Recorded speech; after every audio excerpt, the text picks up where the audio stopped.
Hey, you sexy bitch. 1, 2, 3, 4, 5, 6, 7, 8.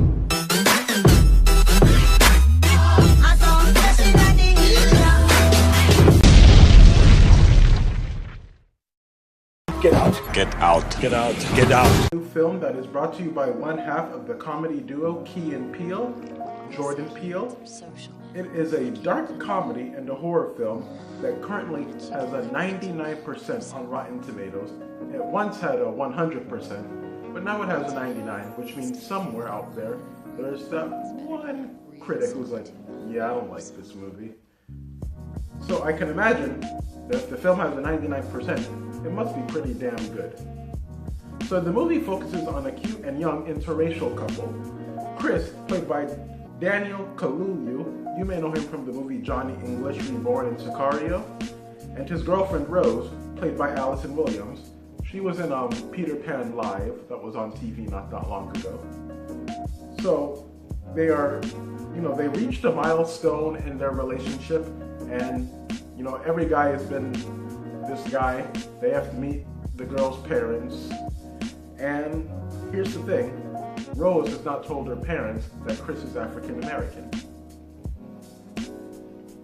So, they reached an interesting milestone in their relationship, and Rose invites Chris to spend a weekend with her parents and the parents' country getaway. So Chris is worried because Rose, hasn't told her parents that he's African American. And in the beginning, Chris believes the family is simply trying to break down the barriers of race. Breaking down the barriers of race. The daughter's interracial relationship. But as the weekend goes on, Chris realizes the other African Americans in this country getaway are acting really strange, brainwashed, and Chris is picking up really sketchy vibes. And Chris then learns that there's a real dark secret, and he has a discovery that will lead him to a sunken place if he doesn't get out. It doesn't sound as bad as when I met my girl's parents. Now for years, especially in the horror genre, people have been saying, when it comes to horror films, Hollywood doesn't really have much anymore. It's been done. We've seen it all. Killer clowns, psychopaths with chainsaws, maniacs, ghosts that possess little girls.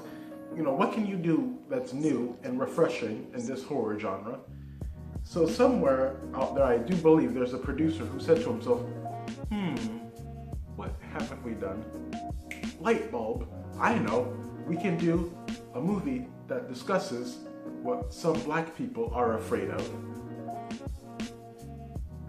And the movie pretty much does that. It's, I don't know if there's anybody who's watching this video who's ever had this experience of being the only person of color at a get-together. Like, I've been in that situation personally. I know the media makes it seem like many white people are actually scared of darker-skinned people. On the other hand, there is an equal amount of fear. For some darker-skinned people, they are actually afraid of Caucasians, so there's like an equal amount of fear. Now, I've never really been that kind of person because of all those white women. What about now? It's time to rock with the biggity back bumble. What about now? It's time to rock with the big. Horniness will overcome fear every time. Yeah, that's right. I've been up in that game before. But yeah, I'm just kidding. But in all seriousness, I've never really been afraid of someone just because of the color of their skin. Unless I'm in the middle of a neo-Nazi rally or a Klan meeting, I don't think I really have much to be afraid of anyway. But for a lot of brothers and sisters out there, being the only person of color in a large group can be a little mysterious at times. A lot of things can cross a person's mind, like, what happened to everyone else? Am I the token? Are these people going to kill me? And that is exactly what goes through, our main character, Chris, in this movie. That's what goes through his mind. So, how long has this thing been going on? How long has this been going on? Well, let's just say when Chris comes across Rose's parents, played by Bradley Whitford, he was in The Cabin in the Woods, Billy Madison, and Catherine Keener, the 40-year-old virgin Capote. Let's just say Rose's parents were acting, a little off the wall. They're acting weird, really strange. They have black housekeepers that seem to be lost in a trance all the time. They seem a little inappropriate and politically incorrect, and everything is just, a little off. Rose's father keeps referring to Chris as my man, just like that. In addition, Rose's father keeps trying to prove he is accepting and down with everything that's in Chris's culture. Like in the movie, he says, hey, Chris, I would vote Obama again. Or like, hey, if it were up to me, Obama would still be in office. Like just little things like that to make it seem like, hey, I understand where you're coming from, Chris. You can see that this movie might actually anger some people because of the topic and how it presents itself. But mainly because, it deals with race and race issues and social issues and really heavy topics. On the other hand, if you truly see this movie and open your mind and see it for what it is, you will see that this movie is really good. It's one of the best horror films and comedies in a really long time, and I absolutely had a terrific time seeing this in the theaters, and I think most people are actually really liking this movie. After all, it does have a 99% currently. So I'm just going to dive right into it, give you the little inside scoop. The movie does a remarkable job at building up tension. It starts off with an awkward encounter with Rose's parents, then things really flip a switch. The family decides to, have a get-together, and at this get-together, you have all these Caucasian people who are rich, wearing nice, little business suits, and they drive cars that look exactly the same, and Chris really does look out of place. He's the only African-American person there, and he stands out like a sore thumb. He stood out like a sore thumb, excuse me. Everyone there is really condescending towards Chris. Like one woman in the film literally feels up his arms and pecs, and she's looking at him like he's in good stock. And what else could I say? It was just really awkward at this dinner, at this little get-together that family was having. And everyone is looking at Chris with this intense gaze, and like they really want him. They like him, they want him, yeah. And everyone there is just really strange to Chris. Like there's one woman that asks Rose, like, is it true? Is it? She has that dramatic pause. Better.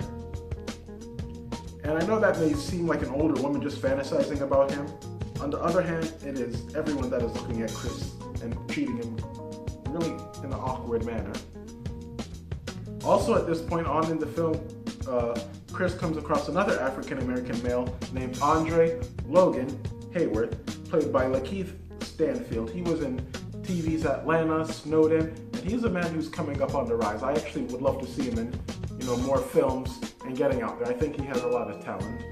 I mean, he plays a pothead on the show Atlanta, but you can't see what he's gonna do next. So anyways, Chris takes a picture of him, and Andre seems to break out of his trance. This isn't a spoiler, it's in the trailer. Andre freezes, has a nosebleed, and tears up a little bit, and suddenly Andre just starts freaking the hell out. He grabs Chris by the shirt and neck, and he's telling him to get the F out, you have to leave. And from there, the comedy turns into like a full-blown horror movie, seriously. It's that part of the trailer where the guy with the straw hat is like, get out, yeah.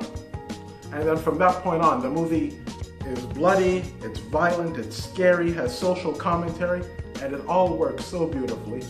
The humor works, the horror works, and the thrill ride is a real journey. The movie is a real great mix-up of different genres in one. Later on in the film, we are actually introduced to Chris's best friend, who played, his name's Rod in the movie, played by Little Rel Howery. He's on the Carmichael Show, and let's just say T.S. motherfucking A saves the day. Rod truly is comedy gold in this movie. I loved his character. Everything from his theory on Chris becoming a sex slave for these people, to him believing that he is the baddest TSA officer on the block. In a way, I feel like Rod was, how can I put this, was the character that can relate to the audience, meaning Rod asked Chris, you know, how are you not scared of this? And he's like that little voice in your head when you're watching the movie, but he's a character. I would also like to see that actor in a lot more things. I only know him from the Carmichael Show. Speaking of people in the theater, the audience was really passionate and having fun and really enjoying the movie from start to finish. There's really, like, not a dull moment in this movie. In the theater, you know, people were clapping, cheering, screaming, you know, saying, "Get out of there." And, you know, there was this one lady who was actually sitting next to me, and she was jumping up out of her seat. She tapped me on the shoulder, and she's a complete stranger. She was shoving her mouth full of popcorn, and she had really buttered lips, and she just tapped me, a complete stranger, and said, you know, "Damn, this movie is hella good." And I'm like, yeah, it is. Rose, Chris's girlfriend in the movie, she did a great job, especially the parents. The parents were, for me, the scariest aspect of the movie. You know, Williams shows some great acting range in the role. This isn't a spoiler or anything, but I'll just say her character has a change of attitude that makes for a real awesome twist. And I know this is a small nitpick, but I wasn't a fan of how Chris comes to realize what the family is up to. You know how in many horror movies, the killer may have left the door open by mistake, or the villain left his keys that go into the underground lair on the coffee table? Something like that happens in the film, and I wasn't the biggest fan of that because the movie was so original and so unique until it did that. But once again, that's a real small nitpick, that's just me. Also, the writing and the directing and the direction is really artistic. It's fun, it's relatable, and I had a great time with this movie. I actually can't wait to see it again. That's how good it was. As soon as I left the theater, I'm like, man, I gotta see this movie again. When it comes to a perfect blend of horror and comedy, this is what Kevin Smith's Tusk film should have been like. And I know I had a little nitpick, but other than that, I absolutely love this movie. The comedy doesn't feel forced. It has great tension, a new original story. It's not a reboot, it's not a remake, it's something original, which I really dig. It has a message, and there's not one dull moment in the film. It's funny, it's scary, it has a message, and this is the kind of movie that I am more than proud to give a 9.5 out of 10. So, if you haven't seen the film Get Out, what are you doing still watching this review of Get Out? Get out and go see Get Out now. It is that good, I'm telling you. So, how long has this been going on, this thing? Long enough for me to close the book on this review for now, and possibly get back in the game of some pretty white women. I'll take the risk.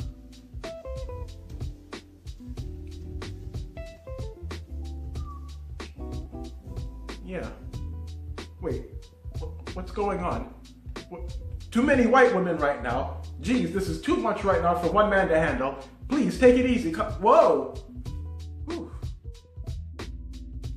Anyways, thank you all so much for watching this video. I really appreciate it. I hope you enjoyed this video. I had fun talking about this movie. I had fun writing the review and doing this video. Thank you all so much, and I hope you all have an amazing day as always. Take it easy.